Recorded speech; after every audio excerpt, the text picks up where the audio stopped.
এই সুহান, মাসিক বেতন দিছস? হ্যাঁ স্যার, দিয়ে দিছি। আরো অগ্রিম 5 মাসের বেতন দিয়ে দিচ্ছি আমি। ও আচ্ছা, অনেক ভালো ভালো ভালো করছস। এই জিশান, তুই বেতন দিছস? স্যার আমি দিই নাই, কিন্তু সামনের মাসে দিয়ে দেব। আচ্ছা, তাহলে একটা প্রশ্ন করি তোদেরকে। না স্যার, আপনি এর সবসময় সহজ প্রশ্ন করেন আর আমাকে কঠিন প্রশ্ন করেন, আর আমাকে সবসময় মারানো বেশি। আচ্ছা ঠিক আছে, তাহলে দুইজনকে আমি সমান প্রশ্ন করি। এই সুহান, তুই বল তাইলে আগে, 700 গুণ 3 কত হয়? 2100। স্যার 2100। অনেক সুন্দর অনেক সুন্দর। এবার তুই বল, নিউটনের মাথায় চুল কয়টা ছিল? দেখো দেখার।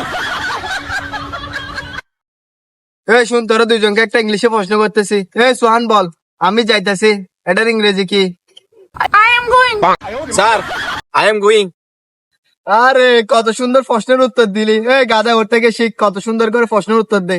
এই তুই বল এবার, তুই আর তোর গার্লফ্রেন্ড পার্কে ঘুরতে গেছস, ওইখানে তোর থেকে পাত বের হয়েছে, ওটার ইংলিশ বল এবার।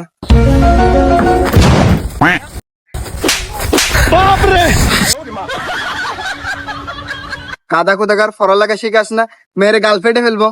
এই সুহান তুই বল, একটা মোমবাতির দাম যদি 5 টাকা হয়, তাহলে দুইটা মোমবাতির দাম কত? স্যার 10 টাকা। ওয়াও, কত সুন্দর উত্তর দিলি তুই। এবার তুই বল, একটা কয়েলের দাম 10 টাকা হলে ওই কয়েলে কয়টা মশা মরবে?